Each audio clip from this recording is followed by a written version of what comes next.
Mula sa Far East Broadcasting Company, Philippines, narito ang isang programang tatalakay sa iba't ibang kaisipan ugnay sa ating kultura at mga kaganapan na ang magbigay ng liwanag sa usapin ng wastong katuruan at kaugalian. Kamalayan, kasama si Pastor Jebo Banzuelo.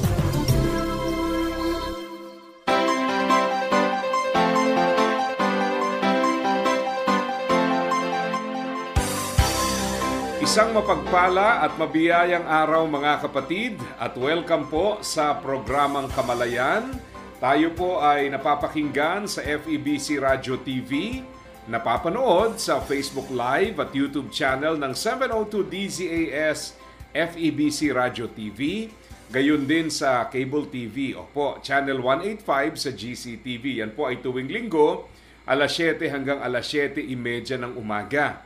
At mga kapatid, ang ating programa po o yung episode natin sa pagkakataong ito ay bahagi po ng serye na atin namang binubuo mula Lunes hanggang Biyernes. At yan po ay masusubaybayan ninyo primarily sa pamamagitan po ng radyo, 702 DZAS sa NCR, 1143 DZMR sa Northern Luzon, DYVS sa Visayas at DXKI FEBC kung kayo naman po ay nasa Coronadal, South Cotabato. At kung nais nyo pong balikan yung mga naunang episodes, ay pwede nyo pong bisitahin ang Facebook page ng 1143 DZMR. So, i-type in nyo lamang 1143 DZMR Facebook page at nandoon po yung ating mga nauna pang episodes. Ano po? At bago ang lahat, nais ko pong batiin yung aking misis. Birthday po niya ngayong araw, so happy birthday po sa aking may bahay, Glyza Gumatay Banzuelo, at advance happy anniversary po sa amin sa 28. So, happy anniversary na rin. Sabi niya, lugi daw, bakit pinagsunod yung okasyon? Makakatipid daw ho dahil 2-in-1. Pero salamat sa Panginoon sa kanyang kabutihan sa aming buhay bilang individual at syempre bilang mag-asawa at lalong-lalo na po sa paglilingkod sa ating Panginoon. Sa atin hong pag-aaral para sa pagkakataong ito ay pag-uusapan po natin yung topic na Run with Endurance. Alam nyo, napakahalaga po nito. No? Last week, tinalakay natin yung tungkol sa importanteng topic na finishing well. At ngayon pa lang, sa ating kapanahunan ngayon, kinakailangan na ho nating ma-realize ano po yung mga changes na kailangan nating gawin para kung sakali po na may mga panahon at pagkakataon pa, gawin na natin ito. Ang pinakamasaklap kasi, yung bang ma-realize mo na hindi maganda ang iyong tinatahak pero too late na, hindi ba? Parang ganito ho yan Pag ako ho ay nagbabiyahe, madalas, ginagamit ko po yung app sa cellphone na Waze. At yan po, sinasabi niya, papunta dun sa destination ay ganito pa ang bilang ng minuto o oras. So, hindi ka pa nakakarating sa destination, may idea ka na kung more or less ay maaga ka kaysa dun sa designated time, o kaya naman ay hindi ka pa nakakarating, alam mo late ka na. Okay? Minsan po ganon, At ang dahilan po dyan, dahil yung app na ito ay kino-compute yung pong time na natitira at saka po yung distance doon sa biyahe natin. So kaya ko po nasasabi yan dahil sa buhay espiritual, pag inaaral natin ang Bible, nakikita natin kumusta na tayo sa ating takbuhin, ano pa yung kailangan nating tapusin, ano pa yung kailangan nating i-improve sa takbuhing espiritual, at ano yung mga pagbabago na kailangan nating gawin para matapos natin ng may tagumpay ang ating takbuhin. Ito pong aklat ng Hebreyo ay isang napakagandang aklat na basahin, yamang kung kayo po ay nagbabasa ng Old Testament, madali niyong makita yung koneksyon sa pagitan po ng Old Testament at saka ng New Testament. Hindi lamang yon. Ito po kasi ay nasulat para ipaliwanag sa atin na ano ba ang superiority ng Panginoon doon po sa mga animal sacrifices, mga personalities at ilang mga bagay na matatagpuan sa Lumang Tipan. So nung time na sinulat ito, marami po ay nasa ilalim ng tinatawag na Judaism at sila po ay tumawid at kumilala sa Panginoon, tumawid sila sa Christianity. Nung time na yon, ang Christianity po is a minority religion. So, ibig sabihin, hindi po madaling nakita na ito pala ay naiiba doon po sa Judaism. Because for a while, siya po ay nasa ilalim ng kanlungan ng Judaism. Yun nga lang, dumating po yung time na naging evident na iba po ang Christianity sa Judaism at doon na po nagkaroon ng mga pag-uusig dahil ang recognized religion at that time is Judaism at kung ikaw po ay hindi kabilang sa ilalim nito, mauusig ka. Kaya nga ho, pinapaliwanag ng author ng Hebrews, ano ba yung ating mga paniniwala bilang mananampalataya. And kinumpara niya ngayon sa mga tinuturo doon naman sa Old Testament. Ang sinasabi niya, ngayong mananampalataya na tayo, especially yung mga galing sa Judaism, ang temptation po kasi sa kanila, bumalik na lang sa dating paniniwala para maibsan yung pag-uusig. Kasi nga naman, pagka ikaw ay inuusig, ano nga bang dahilan at paraan para ikay makaiwas? So yung iba po, para makaiwas sa pag-uusig, bumabalik na lang dun sa dating relihiyon. Kaya ho dito sa Hebreo, pinapaliwanag ng author, ano ba ang kaibahan ng Christianity sa Judaism at ano ang superiority ni Kristo sa mga ipinagmamalaki ng Judaism. Kasi sinasabi niya, kahit na tayo ay inuusig, manatili tayo sapagkat ang usapan dito hindi yung comfort, kundi ano ba yung totoo. At iyan po ang dahilan kung bakit isinulat yung Hebreo. Kaya pagdating sa chapter 12, ang challenge po sa atin sa Hebreo is let us run the race with endurance. Mabigat na hamon. Nung time na yon, inuusig po sila at nung time na yon ay marami pong mga challenges na kinakaharap. Pero ang sabi sa kanila ay manatili tayo sa takbuhin, tumakbo tayo sa paghahangad na tayo po ay manalo. Ganyan po isinalarawan yung Christian life. Isang takbuhin na dapat nating takbuhin na merong pagsisikap upang sa ganoon ay makamtan po natin ang gantimpala. So, binanggit din po ang mga panganib. Ano ba yung mga kinakaharap nating panganib? Alam nyo, napakahalaga nito kasi paminsan, may tendency po tayo, lalong-lalo na kung hindi tayo masyadong nagbabasa ng Bible, nakakalikha tayo ng mga pamantayan na animoy nagpapakita na tayo po ay okay lang, maayos lang, walang problema. Pero in reality ay meron palang mga problems sa ating spiritual life. Sa Book of James ay pinaliwanag po na ang Word of God ay para pong salamin.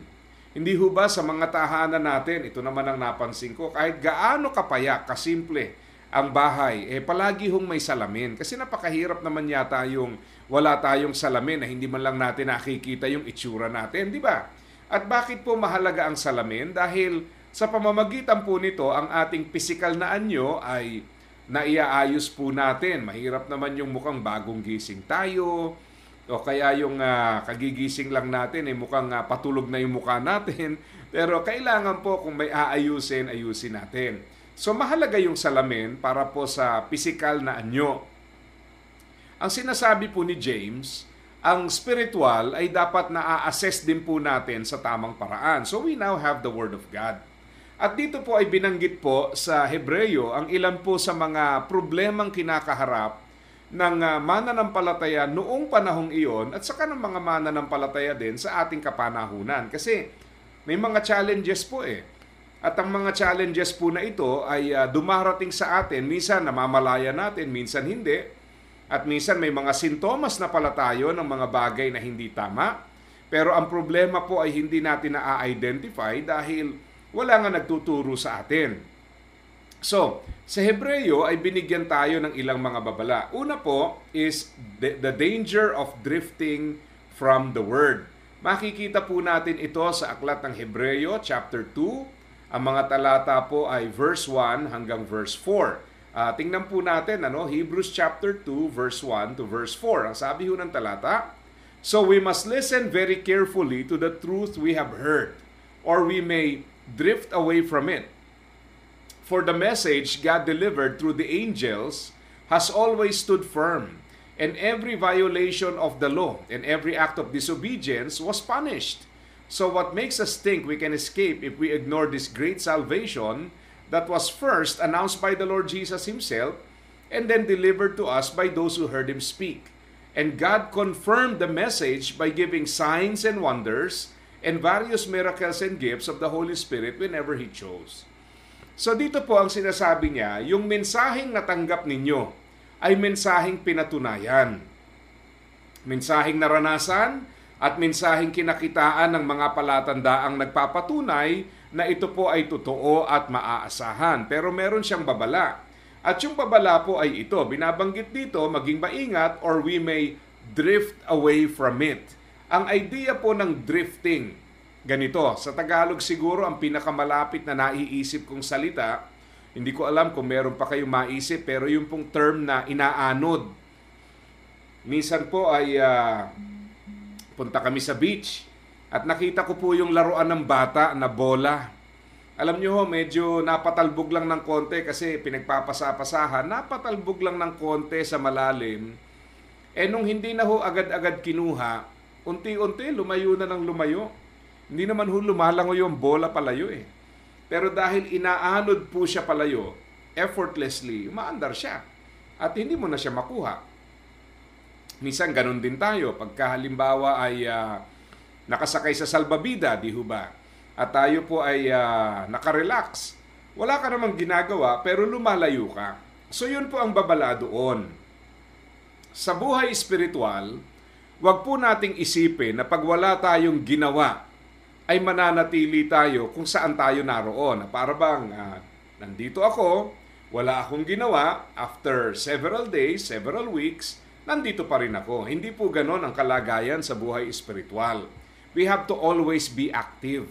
Hindi po pwedeng passive. Huwag nating i-assume na para tayong gamit na kung saan mo iniwan, nandun pa rin. Sa paglago po, hindi ganoon. Pag tayo po ay nagpaliban, nagpakatamad at walang effort na aralin ang salita ng Diyos at lumago, we will drift from the Word. Yan nga po ang danger. Kaya ang akala ng iba, kung saan ka nanlamig, doon ka rin pupulutin pagbalik. Hindi po. We will deteriorate. Sa kalusugan, di ba ganun din? Halimbawa, kayo po ay nag-exercise. Tinigilan nyo yung exercise. Huwag nyo isipin na kung saan kayo tumigil, ganun din ang kalagayan nyo pag sinimulan nyong muli. Ang reality po, paminsan mararamdaman mo, lalong-lalo na kung regular ka. Halimbawa, kayo po ay tumatakbo, basketball, tapos tumigil ka, kahit sabihin mo mga 1 buwan lang. Pagka sinimulan mo ulit, ang hirap di ba? Pagod na pagod ka, nag-a-adjust ka, masakit sa katawan. Kasi nga po, ang tendency mag-deteriorate. So, ang danger po natin dito, ang sinasabi sa atin dito, if you are not doing anything, you will drift away. So, we have to actively study the Word of God. We have to understand the Word of God and obey the Word of God. So, yan po yung unang problem, drifting from the Word. Yung second problem is doubting the Word. Ito pong bagay na ito ay napaka-importante. Yamang kung maalala po ninyo si Eva at Adan, nung sila po ay nahulog sa pagkakasala, maliwanag po ang bilin ng Panginoon. Huwag kainin ng prutas, pag kinain ninyo, kayo ay mamamatay. Naalala nyo po yan, di ho ba? At naalala nyo rin ba yung sinabi nung ahas? Ang sabi ng ahas, talaga bang mamamatay kayo pag kinain nyo ang prutas? So doon po sa mga sinabi ng ahas na yon, lumilikha po siya ng doubt doon sa Word of God. At paminsan po, yan ang dumadating sa ating buhay, kaya po tayo nagiging talunan. Merong maliwanag na utos at pangako ang Panginoon, pero once na nagkaroon po tayo ng doubt, sa halip na ito po ay panghawakan, sundin at isabuhay, may mga pagkakataon po na hindi natin nasusunod. Kasi nga, nangingibabaw po yung doubt. I remember sa Old Testament, may mga labanan po na naganap sa kasaysayan ng Israel. I remember ito pong laban po ni King David. Kinaharap po niya si Goliath, if you remember the story. Nung time na yon ay hindi pa po siya hari, pero alam po natin na kaya siya nagtagumpay because of his faith in God. Imagine, ang laki-laki ng higanting yon, pero napagtagumpayan niya dahil sa kanyang pananampalataya. Samantalang yung army of Israel Sila po ay trained for battle, equipped for battle, at sila po ay talagang ni-recruit for the purpose of going to war. In other words, sundalo ka, yan ang purpose mo. Pero dahil ang labanan po doon ay hindi lamang labanan ng mga kalasag, armas at lakas o kaya taktika, ito po ay labanan din naman ng pananampalataya. At doon po natin nakita na pagka denout natin ang maliwanag na pangako ng Panginoon, ay tayo rin po ang magkakaroon ng pagdurusa rito. So isang warning ito. Some people, they know the Word of God. Alam naman nila eh. Ang problema lang, they doubt the Word of God. So, hindi na po ito issue kung natatandaan mo ba yung mga passages, yung verses. Ang issue na po rito, panghahawakan mo ba ang sinabi ng Panginoon at susulong ka sa pamamagitan nito. I remember reading a very good illustration on faith. Sabi po ng author, ang paglalakbay daw po sa pananampalataya ay parang pagmamaneho ng kotse sa gabi. Di ho ba, pag tayo po yung nagmamaneho ng kotse o motor, may ilaw po yan. O kahit nga bisikleta, minsan may ilaw din yan. Pag sinindihan mo yung ilaw, halimbawa, ako po ay nasa Bulacan, kunwari pupunta ako ng Baguio, hindi naman ho pag sindi ko ng ilaw sa Bulacan, kitang-kita ko na yung Baguio, napakalayo ho nun, at maraming pasikot-sikot. Hindi makikita ho yun, hindi naman naaabot. Pero ang makikita ko lang, yung a few meters just right in front of the vehicle. So, sa madaling sabi, hindi ko man nakikita yung malayo. Pero dun sa mga susunod na hakbang, may kaliwanagan naman sa akin. So, sa madaling sabi po, pag tayo ay sumusunod sa Panginoon, may pagkakataon na ganyan.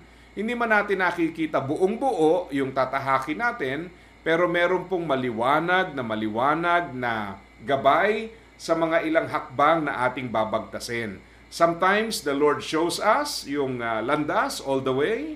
Sometimes He will show us just a few meters ahead of us. Just enough for us to obey. Ang importante ron, merong klarong guidance mula sa Panginoon. At ang kaaway po, para pigilan tayo, ayan na, magtatanim po siya ng mga seeds of doubt sa ating isipan. And we must overcome that by reading the Word of God, claiming the promises of God, and clinging to the promises of God, and acting in obedience to the promises of God. Di ba? Napakaganda po niyan. Pangatlo, ito pa isa, dullness toward the Word. Isang malaking panganib po ito. Pag sinabi ho nating dullness, ang larawan nito ay parang kutsilyo na wala ng talim. Yung bang pag ginamit mo sa halip na makatulong, napapasama pa. Hindi ba pamisan pag naghihiwa ka ng kamatis, tapos yung kutsilyong nadampot mo, purol, napipisak ho yung kamatis, di ba? Sa halip na mahiwa ng mainam, ay hindi po effective yung panghiwa. So paminsan po, nangyayari sa atin sa spiritual life yan, we become dull towards the Word. Bakit? Kasi paminsan po, ang inaakala ng iba, ang Bible is just a book of information. So they treat it as a book of information. So para sa kanila, basta alam ko na yung sinasabi niyan, bakit ko pa babasahin yan? Nabasa ko na yan noon, I know the information, so bakit babasahin ko pang muli? Samantalang wala namang nabago dyan. Ito po ang dahilan. Parang kanin. Tayo mga Pinoy, sanay tayo kumakain ng kanin, di ba? Ang kanin po, hindi natin pinagsasawaan yun. Minsan nga, pagka nag-no rice diet ka, ang hirap kasi nahanap ng katawan mo. Pero ito po ang point ko. Kinakain natin yan, hindi tayo nagsasawa dyan, at yan po ay source ng ating nutrition. So, ganun din naman ang Word of God. Huwag niyong babasahin just for the sake of information na para bang, okay, pag alam ko na yung information, tapos ko na siya.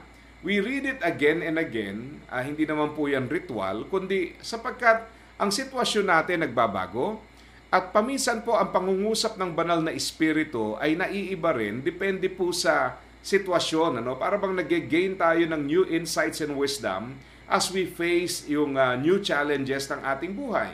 Pero ang totoo po, hindi palaging ganun kasimple at ganun kadali. May mga times na maalab ka na sa Panginoon, tapos yung alab na yon ay maaaring agawin ng ibang mga competing priorities. For example, Kung wala kang trabaho, it's very easy to say, Lord, I offer my life. Pag nagkatrabaho ka o nagkapamilya ka, nagkaanak, minsan po, yung dati nating na-offer na sa Panginoon, minsan nababawi natin. Minsan pagpapaliban at minsan po tuloy-tuloy. Naalala ko yung kaibigan ko. Niregaluhan ko po ng devotional, yung araw-araw may binabasa. First time pala niya nakatanggap noon at first time niya nakabasa. Alam niyo ho, tinawagan ako bigla. No? After several days, tumawag. Sabi niya, may kasalanan ako sa iyo. Sabi ko, ano namang kasalanan mo? Hindi mo ba binasa yung binigay ko sa iyo? Ang sagot niya ito, hindi, ito nga eh. Ang kasalanan ko, binasa ko. Kaso lang, di ba sabi niya, araw-araw may isang babasahin. Sa sobra daw natuwa siya, na-excite siya kasi bagong believer eh. Nung time na yon. Pinagbabasa niya ho lahat. So sabi niya, kahit yung mga para sa susunod pang araw, nabasa ko na. Naaral ko na.